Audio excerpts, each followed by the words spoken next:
مجھے ایک مسجد سے اس طرح نکالا گیا تو میں نے نماز نہیں وہاں چھوڑی. آج اللہ کا شکر ہے کئی لوگ وہاں رفع الذہن سے نماز پڑھتے آمین بھی کہتے ہیں, وہی امام ہے. لیکن اگر میں اس وقت نکل جاتا, نکلنا ہی نقصان دہ ہے. اسی لیے میں کہتا ہوں مسجد آپ نے نہیں چھوڑنی. بار بار کہتا ہوں حضرت عثمان غنی کا فتویٰ قیامت تک کے لیے ہمارے پاس سند ہے, صحیح بخاری 695 نمبر حدیث. کہ لوگوں نے کہا کہ اے امیر المومنین ہمارے امام تو آپ ہیں اور مسجد پہ فتنوں کے امام کا قبضہ ہے, وہ ہمیں نمازیں پڑھتا ہے, ہمیں گناہ میں مبتلا ہو جانے کا اندیشہ ہے, ہم نماز اس کے پیچھے پڑھ لیں.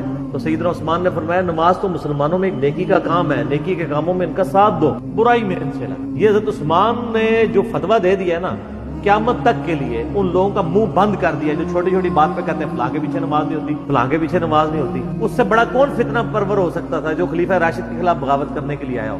اور امام بخاری نے پھر اس حدیث پہ باب باندھا ہے بدعتی اور باغی کے پیچھے نماز کا حکم. تو سب بریلوی دیوبندی اہل حدیث شیعہ کو قاتلین عثمان تو نہیں ہے, نہ انہوں نے حضرت عثمان کو کوئی قید کر دیا. ان کے جرائم کی فہرست ان سے کم ہی ہے.